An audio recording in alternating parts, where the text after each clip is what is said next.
आहे। आज आपण मल्टिप्लिकेशन शिकणार आहे। मल्टिप्लिकेशन अबॅकस किटवर कसं सॉल्व करायचं ते मी तुम्हाला सांगणार आहे।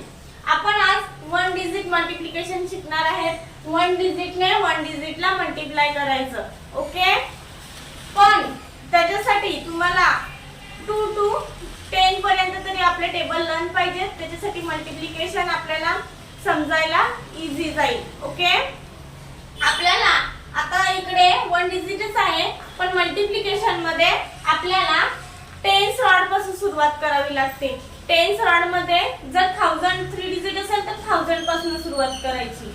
म्हणजे मराठी सांगायचं झालं तर मोठ्याकडून छोट्याकडे यायचं। टेन्स रॉड पासून आपल्याला युनिट रॉड कडे यायचं। 100 काय असेल ते 100 रॉड पासून युनिट रॉड कडे, ओके। आता आपल्याला 2 ने मल्टिप्लाय 2 ला करायचं आहे। तर